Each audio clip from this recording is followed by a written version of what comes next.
audiences in all 50 states on over 1,500 colleges and high school campuses, at hundreds of professional and academic conferences, and to community groups across the country. WISE has also trained corporate, government, entertainment, media, law enforcement, military, and medical industry professionals on methods for dismantling racial inequality in their institutions, and has provided anti-racism training to educators and administrators nationwide and internationally in Canada and Bermuda. Wise is the author of 9 books, including his latest Dispatches from the Race War, City Lights books. Tim, welcome. It's amazing to have you here. Thank you. Yeah, say hi to the people. Hello, everybody. And there's my dog. He's very cute, and he's in the right-hand corner, lower right-hand corner. He'll be posing for everyone and probably trying to chime in. So we'll just see how he does. Oh no, he's going to put his head down and go to sleep. So I think we're good. Good. Well, it's really an amazing and an awesome pleasure to have you. I've been following your work online. I mean, I think you're probably one of the oldest and longest serving white anti-racist activists that I've known and know of your work. And so I'm very excited to speak to you. I love how you contextualize and address issues of anti-racism. And so I think tonight is going to be a massive treat for the people of South Africa. And it's going to also be a nice little nugget of information that they can enjoy to see what they will be served when you reach our shores in 2024. So yeah, so that's what we're serving tonight. Great. That sounds great. Looking forward to that. Awesome. And I think a good place to start is just to say, who is Tim Weiss? Why, where, how, why are you doing what you're doing? Well, I appreciate the opportunity to, first of all, to be on the podcast and to be part of this webinar, and really excited about the prospects of finally being able to come to South Africa and to work with folks fighting racism there.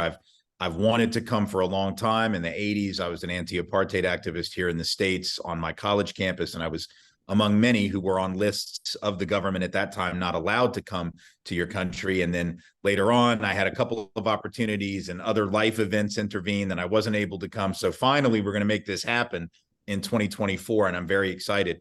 You know, my story is both unique and maybe not as unique as some think. You know, I grew up in the American South, and I think that most folks know who know our history that means I come from the part of the country where we are very aware. You can't not be aware of the legacy of racism in the American South. Now, of course, if you're from the North, if you're from the Midwest, the West Coast, you also have a legacy of racism and white supremacy. But the difference is that those white people in those parts of the United States sort of have the luxury of not having to think about that, whereas white folks in the South are constantly reminded of our racism. Now, the good thing about that is that if you grow up with parents who are civil rights oriented parents and anti-racist parents, which I did, they weren't activists, but they were of that mindset, of that sensibility, you have a backdrop of history that you can cling to and learn from.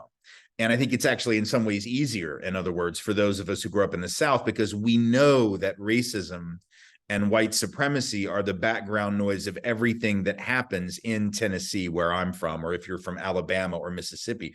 Don't misunderstand. If you're white in the South, the odds are you are much more conservative politically. But if you are someone who, in spite of being from the South and being white, still comes out to be progressive or on the left, it means that you will have grappled with race. And so I did early on. My parents, and particularly my mother, made the decision in the early 70s to send me to a preschool, sort of early childhood education program at a historically Black college here in Nashville, Tennessee State University, where I was one of only maybe 3 or 4 kids in the class who weren't Black. Most of the women who ran the program were Black women, and it was in a quote unquote Black part of town, North Nashville, a few minutes from where I am right now. And being in that environment in 1972, 1973 meant a couple of things. It meant that when I started elementary school the next year or a year and a half later in 1974 in integrated schools that had only recently been integrated as a result of court-ordered desegregation. It meant that I had a context that a lot of other white kids did not. I'd gone to a school in preschool where I was not the norm. I was the abnorm. I was the one who was different. I was the diversity, right, at Tennessee State. And that meant that I wasn't always taking my normalcy for granted. The thing about white supremacy and why it gets replicated is, among other things, that white people just take it for granted that they are supposed to be the majority in the space, whether it's the corporate boardroom or whether it's the college classroom or whether it's the police department or whether it's the government, right? And so at the age of 4, I was already learning, well, you're not always the normal one, Tim, you know, and that was a real gift that my mother gave me by putting me in that space. It also meant that when I would see my Black peers and friends in elementary school treated differently, which they were disciplined more harshly, even though we all did what 6-year-olds do, which is act stupid and do ridiculous things. But they would get in trouble and I wouldn't, right? Or when they would be placed in the lower level classes and I was in the higher, even though they were just as bright, I would notice that because those were friends of mine from the preschool, or they were people that I identified with. But most of the white kids in that class wouldn't have probably thought twice about it. It would have just been, you know, to them, oh, the Black kids are over there, the white kids are over here. Okay. To me, I'm thinking, wait, there's something off. And it also meant, being at Tennessee State, that I was subordinated to Black female authority at the age of 4. And I cannot stress how important it is for white people as young people to be subordinated to Black authority. That's very rare, right? Especially in the 1970s. I would say it's still rare, but it was certainly rare then. And so 20 years later, when I am doing community organizing in New Orleans after I've graduated college, and I'm working in Black communities, and I'm working mostly with Black women who were some of the leaders in those communities, and they're telling me what is going on in their neighborhood, what is happening with police, what's happening with schools.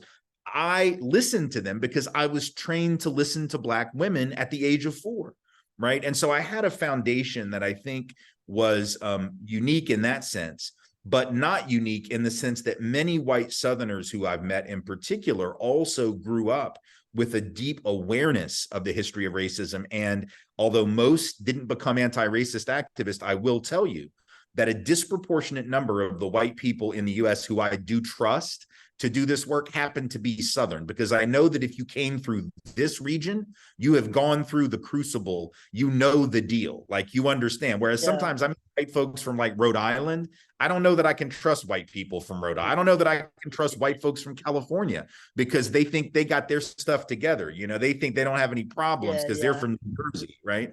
But if you're from Mississippi and white, I can talk to you because we speak the same language in a way.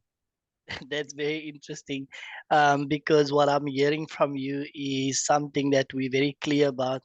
It's a lifelong process of unlearning and learning new ways of engaging with others that you are not used to being with in community.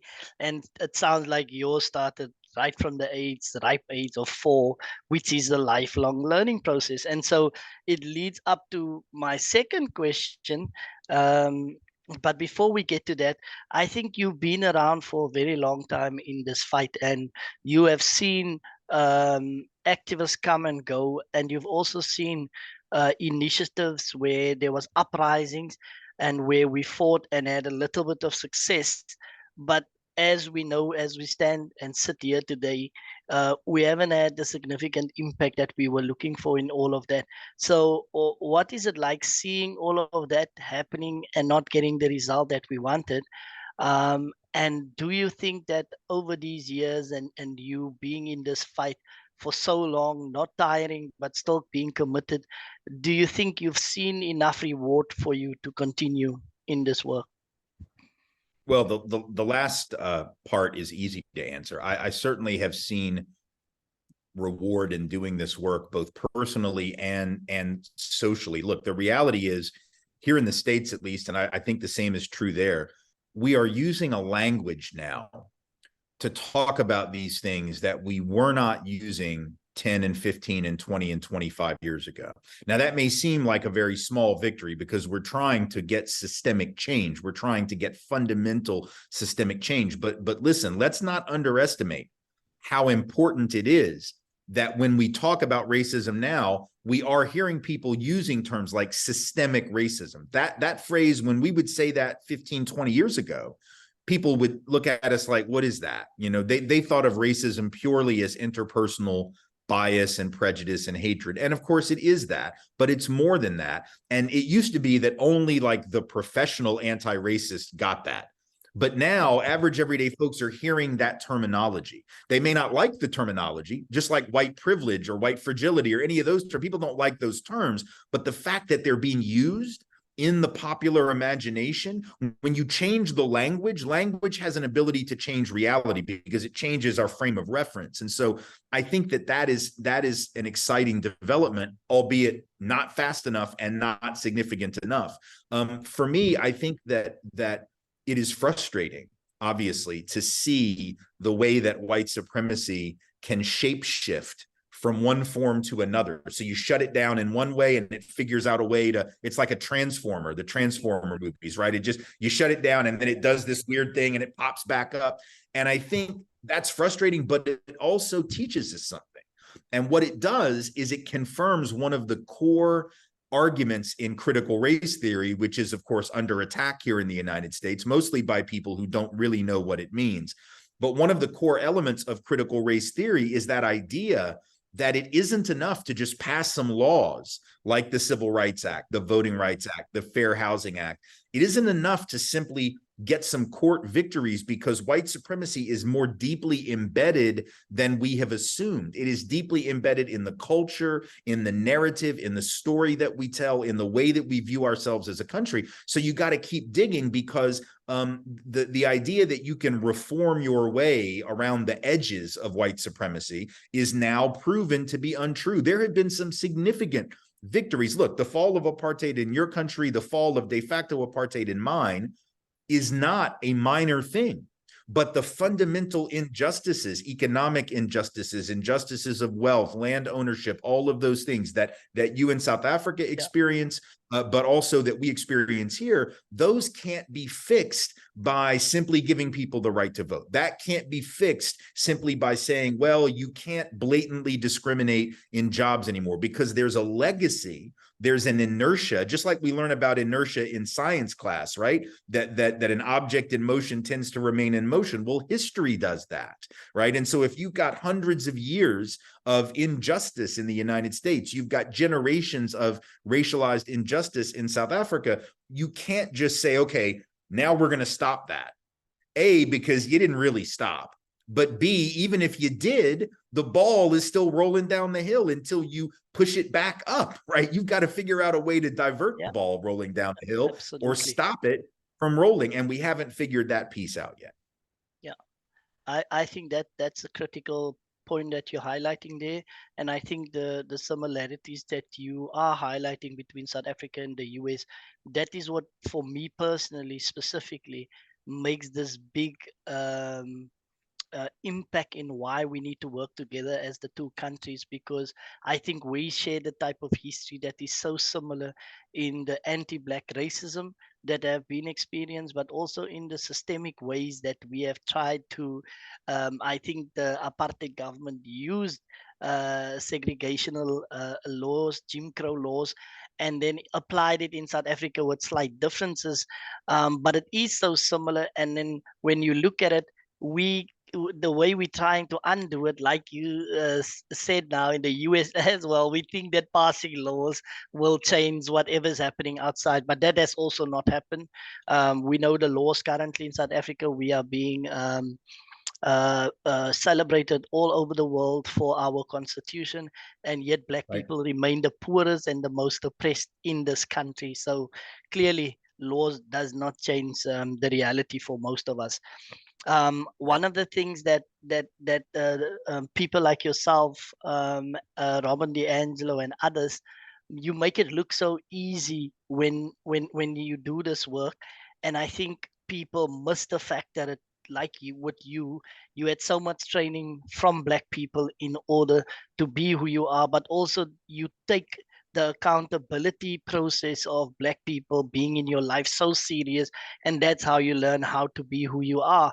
But speak to this idea that nowadays we see uh, every other Tom, Dick, Harry, Sally, Sandy is coming out of the woodworks wanting to be an anti-racist activist, Sure. without the context, without doing the work, without doing what they need. So, what is that about? With white people, that they do these things, also the DEI work, where they're now trying to come with this weak ass attempt to impose their own beliefs so that we don't get to do anti-racism work the way we want to. What is that about?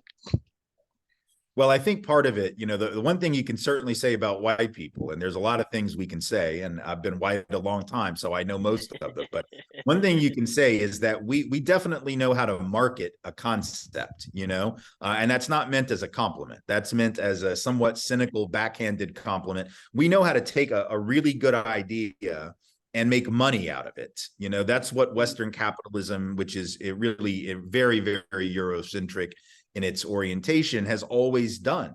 And so, yes, if you have, especially in a social media age where you have people who see that there's maybe a handful of white people who are sort of doing this work in some prominent level, and then they go, oh, well, I could do that, and I can make money doing that, and I can become a DEI consultant or whatever, and I can become a professional anti-racist activist. And so because of that, and I understand the cynicism with which Black and brown folks, when they see that, they're like, and frankly, that cynicism will affect even those of us who've been in the work for 30 years, because if you don't know my background, why would you trust me? Like, why would you? If you're Black in the United States and you don't know Tim Wise, you haven't read my stuff, you don't know that I've done this for 30 plus years, you don't know who I've been trained by or who I pay homage and who I give credit to, who are in fact Black activists, Black thinkers, Black intellectuals, then you might just think I'm one of those people. And I don't blame you. I don't hate on you for that. Like, I get why you would think that, because there are all these folks who are coming out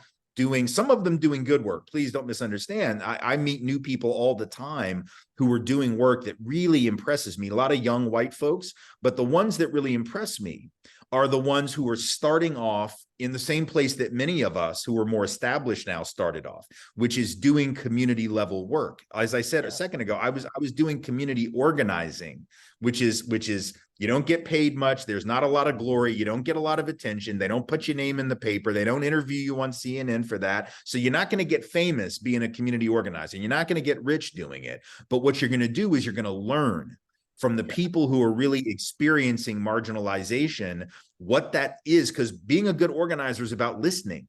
It's about talking less and listening more, and then trying to figure out how you can help people find their own sense of power, not how you can fix their problem for them, but how you can help them see their own power and their own capacity for agency and for making change. And so because I did that work for a while in a much less glitzy, less glamorous kind of way, I learned a certain degree of humility that I think American society in particular and white society broadly just doesn't believe in. We don't believe in humility. We believe in, Donald Trump is an avatar of whiteness in that regard, right? He doesn't believe in humility. His properties are the best. He's the best. He can fix all the problems. That's not just Donald Trump who feels that way. That's the way the white West has long operated. We can do anything that we want to do. Right. And so if you can say that, if one person says, I want to be a billionaire, I can do that. Well, then another person's going to go, I want to be an anti-racist, and I can do that too. And neither one of them are thinking about the privilege and the entitlement that comes with that mentality and what it really takes to do this work with integrity, which is to be connected to those who are on the front lines and paying the price, and especially the ones who will pay the price if white people do this work badly. Because if I do the work badly and other white people do the work badly, guess who gets hurt? Not me, right? People of color are the ones who get hurt. And that's a lesson that you're not going to know if you're not connected to those Black and brown folks in your life. Yeah, and that's critical. I think people should take a note out of just that statement and understand it for what it is. But it touches also on on the one end you have all these people coming out wanting to do the work. Everybody wants to take up the position in front. But something that is critical is allyship and how that looks and how you show up with people of color, and understanding exactly what your role is as a white person when you go into these communities, into these spaces where predominantly black, brown people are doing their thing, doing their work. And so you said a while back, and it's one of your positions that you take, that allyship is about showing up with action and in deed, and not with just talking. So what does that look like, and how do we get white people to understand exactly what it is that they need to understand about allyship, that they have been missing for so long? I think that allyship is a critical piece, and I think it shows up in places that we don't always expect. I think most white people who say they want to be allies are still thinking that they know what that is, and they think what it is I'm going to go to the demonstration and show my support, or I'm going to hold a sign. During the post George Floyd uprisings in 2020, there were a lot of signs that I saw that said something like, I understand that I will never understand, but nonetheless, I stand with you. And I remember thinking, that person, I'm like, good God, that person means well. I know they mean well. That white person holding that sign means well. But what are they really doing? They're virtue signaling to black people, right? It's really what they're doing. They're saying, I know I don't really get it, but I'm here, brother. And it's like, if I'm black, I'm looking at that person like, well, I'm glad you're here, but you need to get your shit together, because this doesn't make any sense to me, right? That's just performative, and it's Yeah. self-flagellating. It's like I'm beating myself over the head or opening a vein for you. That nobody asked you to do that. What they need you to do is show up and follow the leadership of people of color. But no black person was like, you need to hold this sign where you basically tell us how horrible you are. No black person told them to do that, right? Yeah. That was them thinking, oh, I'm just going to sit here and talk about how awful I am. And that's not helpful. The second thing is that sometimes allyship isn't about the big protest or demonstration at all. The best story I ever heard, and I tell it a lot, but years ago, I met some folks in Seattle, Washington, who were white folks, part of an anti-racist white organization that was acting in solidarity with local black and brown leaders. And one of the things they told me, and I'd never thought about this, but I thought this was such a great example of what real allyship looks like and how it can show up in ways you don't expect. They said, what we did like a month ago, there was going to be a rally around, I think it was a police brutality incident, I can't remember, but the black activists in Seattle wanted to strategize what their response was going to be. And what they did was they asked the white folks who were showing up as allies, wanting to be allies, they said, what we need you guys to do is we need y'all to, you don't need to come to our meeting. You don't need to sit in and strategize. We don't need you on the agenda. We don't need to hear your opinion. What we need you to do is do childcare for us so that we can go to the meeting. What we need you to do is come and take care of our kids for a couple of hours, or maybe y'all can cook the food for the meeting. Maybe y'all can do that. Like, you can do some logistical things that will free us up to do the real work. And I remember thinking, man, that's an interesting example, isn't it, of allyship, where you're not in the front, you're not even in the strategy session, man. But you know what you're doing is, by showing up and taking the burden of childcare for the evening, or the burden of cooking the meal for the group that's going to gather, you're making it possible for them to strategize. And I thought that is an excellent example. So we have to think in those kind of ways. Sometimes allyship is not just about the showy stuff, the glitzy stuff. It's about the personal stuff. It's about doing the logistical work that allows other people to do a lot of the strategic, thinking. It can be that too. So I want white people to think in terms of that. And I think allyship also requires real allyship. If we're talking about solidarity, not charity, solidarity, it means you have to have personal relationships with the folks you're trying to ally yourselves to.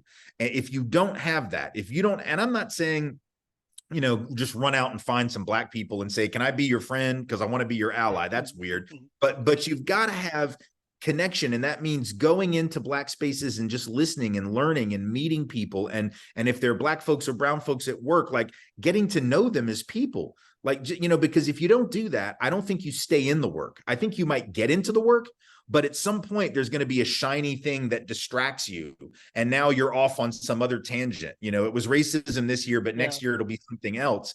Whereas if you actually have Black and brown people in your life that you care about, then you see this as your struggle too. It's not just theirs. You're not doing it for them, you're doing it with them. And I fear that in the post-George Floyd environment, there were a lot of white folks who came into the movement on the back of their politics, which I respect. Look, whatever it is that gets you in the work is fine. It's better that you get there than you don't get there. But if you come in just based on your politics, not on your personal connections, but on your politics, it's real easy for that to be transient and to get distracted. You've got to build real connection in order to be a long-term ally. Yeah. I really like your example that you just used, because that kind of makes it very clear and very tangible in a way where you can clearly understand what that looked like, and you can interpret it for in any capacity, but it kind of speaks to the fact that don't look for the limelight. Just be available in whatever way I need you. And I think a lot of white people, because of their own positionality of dominance, would struggle with that piece of information when they realize that they are now supposed to do the menial work where they wanted to be in the front line. So, which is critical and important to understand, because in the end of the day, allyship is not this fancy term that gets you to the front line. It's actually the term that just gets you to the door. We're still deciding whether we want to open it up, but you you have to wait. You have to wait and see. So we have to think about that. The next thing that I wanted to just check in with you about is something that we sometimes struggle with in South Africa, because our government took on the position when we were busy with designing and coming up with our new constitution. They made it the decision to go with non-racism. And so we've moved beyond non-racism, where we are now in a world of anti-racism. However, our government and especially the liberal, predominantly white politicians in this country prefer non-racialism, because it obviously speaks to their limited ability to actually affect change and want to really affect change, because they benefit from the system of white supremacy. So if I had to put it to you, why anti-racism and not non-racism, to get this as a better understanding for people who doesn't get it? Well, the best example, I wish I could remember this guy's name. There's a guy that has this video, and I don't know if it was on Instagram or it was on one of the social media sites a year or so ago, but he said, you know, think of it this way. He said, if someone were to say they were a non-rapist, would you be impressed by that? Like, well, I'm not a rapist. I'm a non-rapist. Well, how about being anti-rapist? Like, I'm actually against rape, anti-rape. I'm not just not one. I'm actually against it, and I'm doing something, speaking out about sexual violence, speaking out about rape, right? The same is true with racism or any other social or interpersonal evil. To simply say you're non that thing is to presume a kind of neutrality, which isn't really possible, because if you're embedded in a system of injustice, it's like being in neutral on a moving train, or being in, or if you go to a airport and you get on one of those moving sidewalks, you don't have to move. You can just stand there and be a non-walker, but guess what? It's going to take you where it was programmed to take you. If you don't want to go in that direction, you got to turn around and actually put in effort to go the other way, right? And so anti-racist, just like anti-rape or anti-sexist or anti-misogynist or anything else, is thinking through how to take active measures to actually push back against the structures of whatever it is that you're fighting. Because to be non that doesn't mean that you'll do that. Maybe you will, maybe you won't, but you probably won't. You'll just content yourself with the idea that, well, I'm not directly contributing to this evil, so therefore I'm okay. But when you're standing neutral on that moving sidewalk that the society has already programmed to go in that direction, the fact that you're standing still doesn't mean anything. You're going to get to the same place that the active racists are getting, because they're the ones that program the sidewalk, right? They're the ones who program where the sidewalk goes. So if you don't want to go where they're going and you want to be anti that thing, you got to turn around and go the other way. And that requires effort. Yeah, absolutely. Well, that's a good way of explaining it. I think that will help a few people to better understand why you shouldn't be, or why you're probably not in the best position if you are non-racist, and why you should be taking up anti-racism as your position, because anti-racism as a verb also means that there's action behind what you do, and so it offers more when you come to the party. Um, I want to have a slight segue before we come back to the work and some of the questions that I want to ask, because you have a connection to South Africa, because you vehemently were against apartheid and the subjugation of Black people in this country. And similarly so in the United States, the segregation, Jim Crow, that in itself, similarly so, was a system that needed to be um, brought down to its core. We are sitting with the situation of the war in the Middle East between Palestine and Israel, and we know that the Palestinians had been under this guise of oppression from a people that they invited into their country, allowed to be in community with. And now, similarly to what happened in this country and in yours, we are sitting in this moment in a modern era, looking at how this war is playing out, where innocent people are constantly killed. Yes, on both ends, but at different aggressors playing those roles. And how do anybody support the fact that we still in this day and age have countries that commit this type of um, crimes against people? I think it's a function of our human not incapacity, because we have the capacity, but there is a tendency, particularly within the Western imagination. And let's be clear, Israel since 1948 has viewed itself and has been viewed as a European outpost in the midst of brown-skinned Arab, quote unquote, barbarism. That is, in fact, what many of the early leaders of Israel said about themselves. They acknowledge, Theodor Herzl, who was the founder of Zionism, philosophical founder of Zionism, actually acknowledged that it was a colonial endeavor. He said that in a letter that he wrote to Cecil Rhodes. And I don't have to tell you who Cecil Rhodes is and what he did, right? He wrote a letter to Cecil Rhodes saying that he wanted Rhodes' support for Zionism and for Jewish migration to Palestine because it was something colonial, and therefore Rhodes could appreciate it, And then later, they acknowledged when they were trying to get Britain and when they were trying to get the European powers to support the idea of a Jewish state, they were talking about how it would be an outpost of Western civilization amidst Black or brown barbarism. It was the terminology they were using. So even though there were plenty of Jews who were not European, there were plenty of Jews who were Mizrahim, who were from the Middle East. There were others who were Sephardic and looked different and had different cultural traditions. The Ashkenazim, and I am Ashkenazi Jew, who became the dominant leadership in Israel, saw themselves as a colonial power. There's something about the Western mind. And we've seen it play out in the United States. We've seen how it played out in South Africa. We've seen how it played out we see how it plays out in Israel. We've seen how it play out in Australia. There are a few examples of this where countries were set up, certainly Nazi Germany, on the basis of this notion of racial nationalism or ethnic nationalism and chauvinism. And I am not suggesting that any of that in Israel justifies brutalizing and murdering children and families as happened on the 7th of October. Nothing can justify that. Obviously, it is not okay to respond to systemic government-imposed oppression by killing babies and children and burning their houses down and slaughtering them at a music festival. That's wrong always. But and we have to acknowledge that the system of injustice that has been put in place has consequences. It's not to say, as some did after Hamas's actions, the actions of Hamas fighters and terrorists, that this is unprovoked.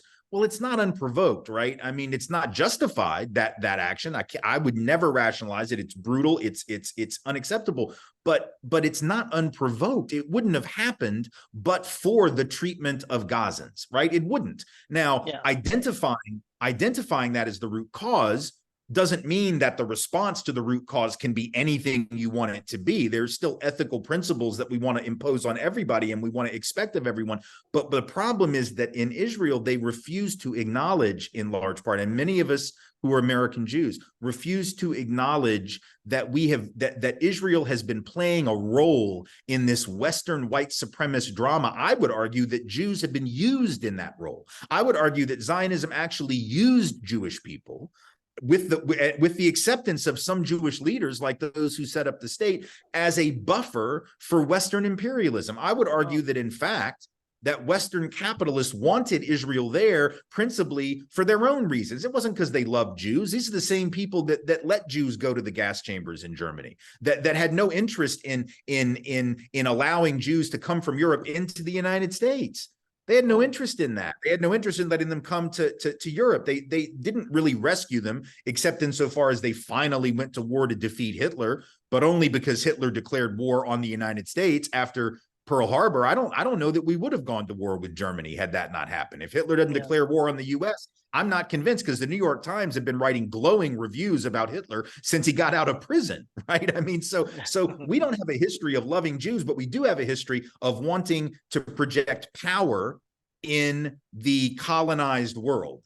And that means the East, it means Africa, it means Asia, it means the so-called Middle East, which is really North Africa, but that's another story that we don't have time to get into, right? We like to call it Asia Minor, because we don't want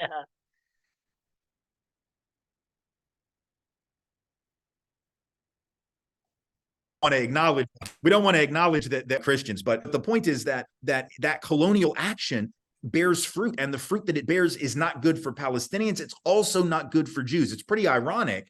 Here I live in Nashville, Tennessee. I get death threats all the time from white supremacists who hate me because I'm Jewish, and they hate me because I'm a white anti-racist. But I'm far safer in Nashville, of all places, than the Jews of Israel are. Israel was supposed to be the place where we were safe. And it's the least safe place on the planet for Jews right now. And you know why? Because we haven't accounted for and been accountable for the injustice that the state of Israel has perpetrated upon Palestinian people and other Arabs in that region. And so it's not working out for anybody, even us. This is how apartheid ultimately harms everyone. This is how inequality and injustice, whether in South Africa, whether in the US, or whether in Israel, doesn't help anyone. It is poison to human community, peace, and justice. Yeah, absolutely. Thank you for bringing your insights to this. I think it's something that a lot of people are not educated on it, and doesn't have the necessary information and insight. And I think that I specifically posted that question because I knew that you would bring some form of light to this conversation that we can also share amongst our people here to give a better understanding of why, not just for taking a position, but taking a position because it's an informed opinion of something you actually know about now, and not just what you heard on the news or what other propaganda machines have been feeding people on social media. And it brings us back into the conversation on something that you say, and when we look at all these different powers, where white supremacy and whiteness continue to force itself on different societies, but the outcome is always the same: oppress those with the darker or the lesser position, so that you can form this capitalist world where white people succeed and have privilege beyond others. And so your position then on whiteness is to say that, well, it's not necessarily that white people is the problem, but whiteness in itself is the issue. Speak to us about that. Right. I mean, first of all, let's be clear. There are no such thing as white people on the planet until, not at least called as such, until the colonial era in what became the United States. So we're talking about the middle of the 17th century. European people who now would be called white in most cases were not called that in their countries of origin. The English did not call themselves that. The Irish did not. The Germans did not. The Italian, look, Northern Italians didn't even think Southern Italians were Italian. Like that they didn't even count as the same people. Europe had spent most of its history killing one another. They did not consider themselves one big family. So when I ask people, and I do this sometimes in workshops and speeches, where do white people come from? And they all say England, Scotland, Germany, France. No, wrong. White people come from Virginia, because that is where white people were created, and specifically so that the colony of Virginia could do what it wanted to do, which was to divide and conquer African enslaved persons from European indentured servants, because there were poor, quote unquote, white people in the colonies who sort of looked around and went, wait a minute, they don't, we don't have a lot of opportunity either. We're not owned like the African folks are over here, but we're indentured servants. We got to work for 13 years or whatever until we get free, or 7 or 11 or whatever it was. And they're screwing us too, and we don't own any land, and they're cruel to us. Maybe we ought to join with these black folks and overthrow that, right? There were rebellions that were cross color, cross quote unquote racial. And so in response to that, the elites in Virginia create this notion of the white race, and now all the poor, the piss poor European peasants who they hated, they looked down on them. They thought they were trash. They'd been, they certainly didn't view them as their equals, but they put them on the same team and said, now you're white. And it worked, because now those poor white folks had some skin in the game, literally had skin in the game, right? It was their currency, the ability to say, well, I might not have much, but at least I'm better off than the black folks are. So race and whiteness was created. Whiteness created white people, and whiteness was created and invented so as to justify the economic exploitation of poor people, and to keep poor people who were being economically exploited from realizing the commonality of interest that they had as working class or poor people or landless people or exploited people. And so, yes, when I talk about white supremacy or the problems of whiteness, it is not about the people called white, unless those people make it about them. But there are plenty of white people, so-called white people, who have fought white supremacy, and there are plenty of not white people who have upheld white supremacy, right? Who have collaborated with white supremacy. South Africa had its collaborators during apartheid, and the U.S. has had ours, and we still very much do. And I suspect that you do too, who collaborate with ongoing injustices. So white supremacy is the issue, not people called white per se. Okay, well, that's a interesting perspective.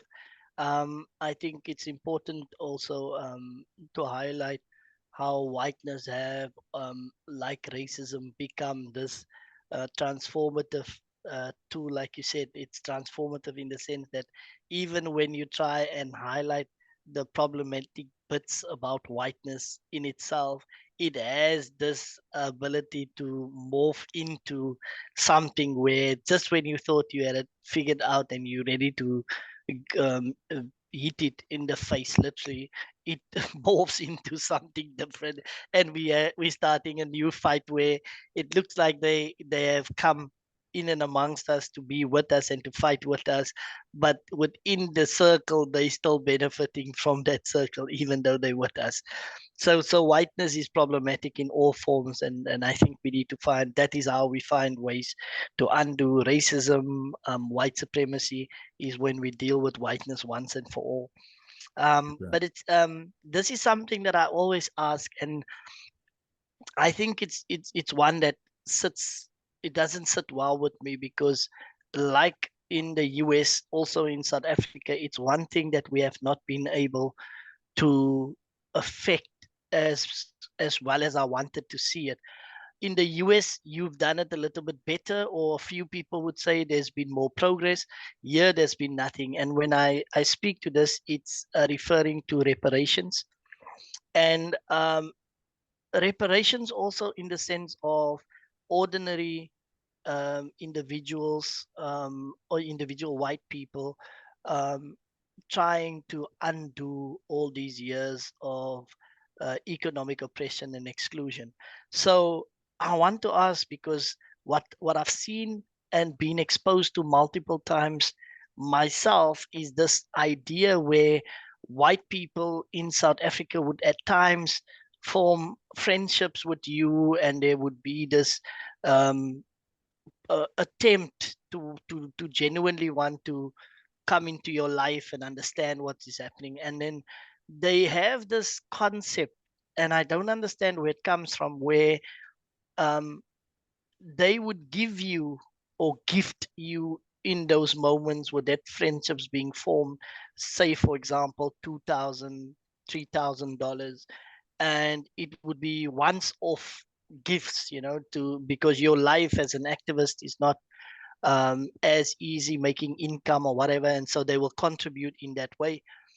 And then the the idea or the feeling that I have is that they expect you to now get on their level with that $3,000 that they had gifted you, because they don't come back every month to deposit that. And I think reparation speaks to more or less that, rather than the once off payment. But it also, in my opinion, that I want to highlight, then you clearly don't understand the history of how you became as wealthy and as well off as you are. And now you're expecting me with a bag of rice to go and make it in the world. And then you also just waiting for me and actually looking at me with expecting eyes. You really didn't make it with that 3,000 that I gave you? you Well, let me know? first off, real reparation has to be systematic. It can't be individual people giving money to other individual people. That just doesn't scale. The economy of scale on that is non-existent, which is why this has to be governmental. It has to be institutional. It has to be done through a combination of tax revenues and also corporations, that have benefited from a history of either enslavement, segregation, apartheid, whatever the case might be, putting up monies that they have accumulated. It's got to be scaled at that level. The second point, and this is what so many people misunderstand too, reparations is not about individual white people financially adopting individual Black and brown people. That is charity. That is not real solidarity. I guess if you really want to give a particular person $3,000 and you really wanted to do it every month, that's lovely. But the reality is, at best, that is going to help that person, that one person. It's not going to change the structure of society. It's not going to change the ability of that community. The thing about enslavement, segregation, apartheid, of white supremacy, the thing about that is it's a systematic injury. It is not experienced merely at the individual body level, right? It actually is greater than the sum of its parts. And so the injury done to Black and brown people because of white supremacy is greater than the individual harm done to those individual millions of people. It's the systematic combination of all of those people living in a community that has defunded schools, that doesn't have the same healthcare availability. That ends up, it's like an exponential thing.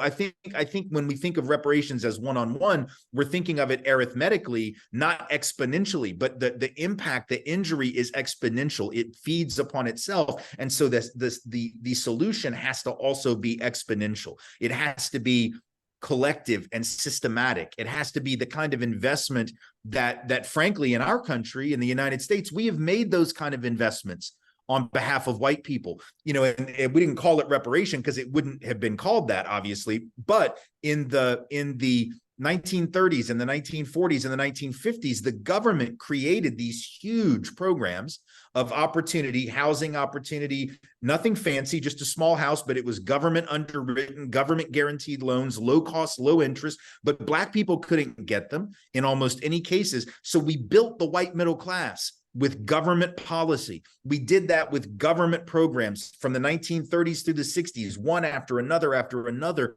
government program created the white middle class. If we could do that for white people who had not been systematically kept from opportunity on the basis of their race, right? But we did it for them. Why in the world can't we do that for people who in fact were systematically excluded from those very programs? After World War II, we spent billions of dollars rebuilding the countries that we had been fighting against, but we can't do that for the people that we marginalize. It doesn't make sense. And especially because reparations, and I've said this for 20 some odd years, reparations to those who have been injured by white supremacy won't only help them, because when people get that level of systematic repair in their communities, that is going to make that community flourish. That money that they now have, that capital that they have, the wealth that they have will be spent. It will stimulate the economy that benefits everybody. They will create jobs, some of which jobs will actually end up going to white people in Black-owned businesses. Like,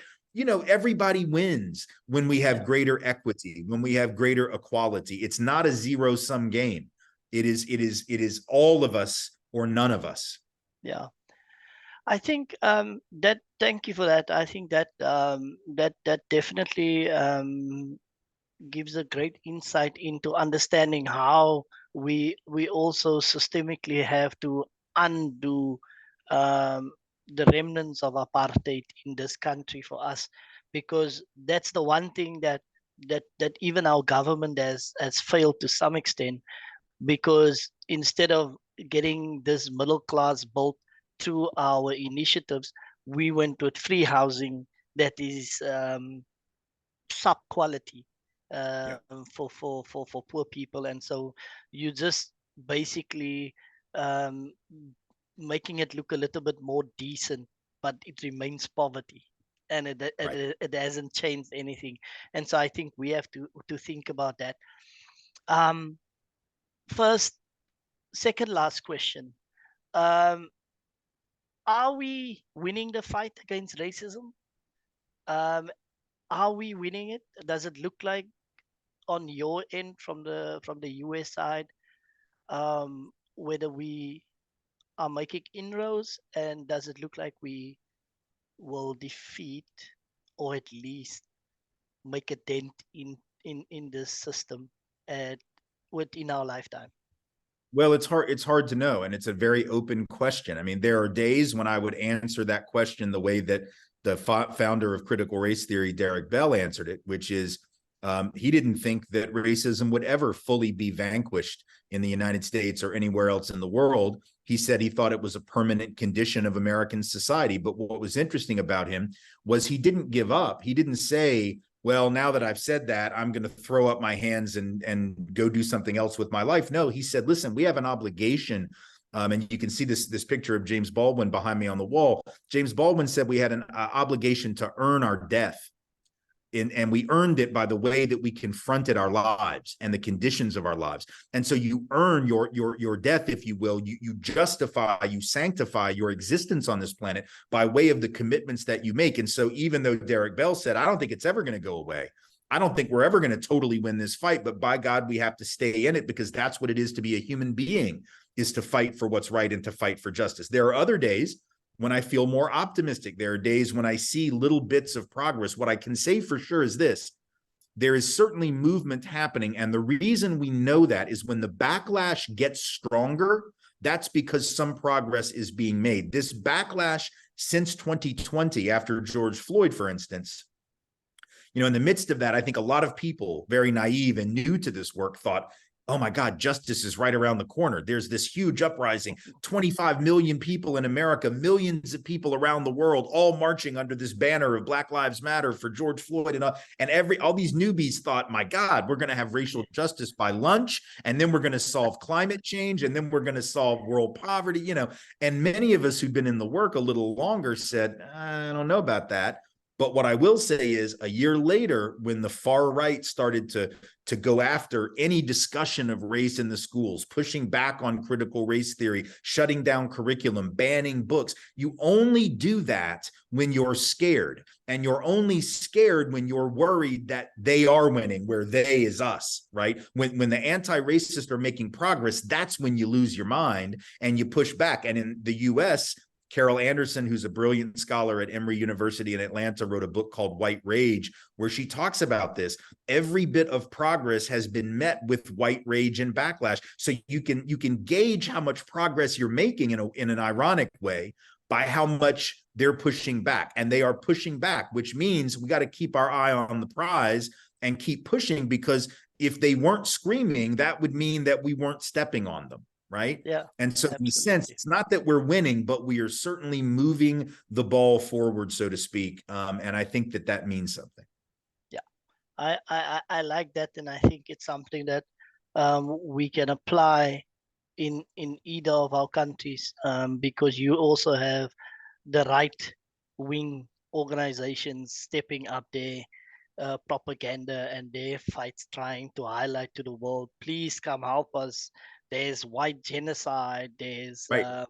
white people being killed and murdered, and opportunities and their homes and land is being taken, and yet there's none of that. So maybe that is our version of them going through these extremities in order to show that they are worried about what is to come, because we are making inroads, and so that is something important to keep in mind for the future.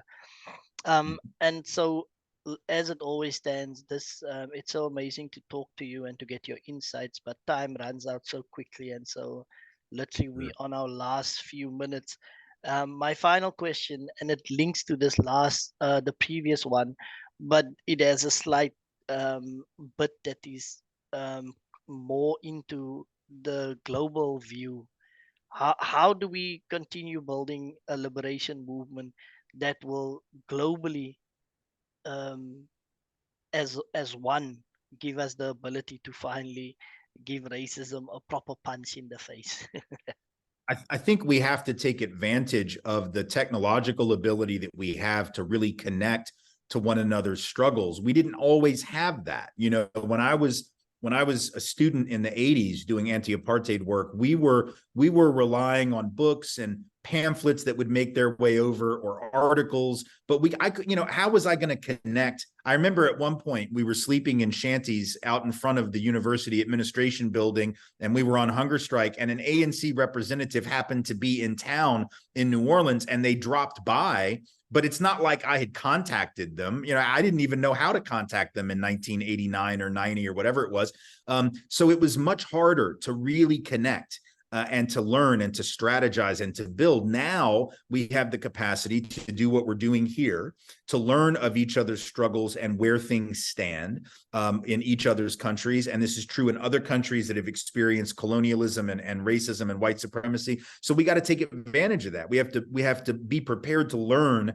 And we have the capacity to learn now from each other, not just the things that we see in the news about each other's countries, but really to find out what's going on behind the scenes. And so I think that's why this moment, although it's very, very fraught and very dangerous, also creates some openings for activists in all these different parts of the world to connect in ways that literally 20, 25, 30, 35 years ago would have been virtually impossible.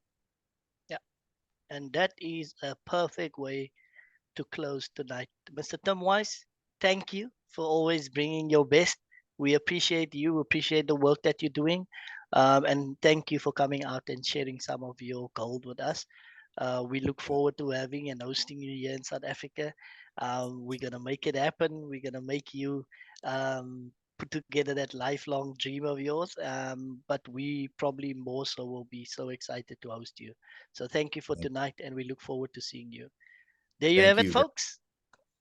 That was another episode of the Untold Truth, where we literally punch racism in the face. See you next time.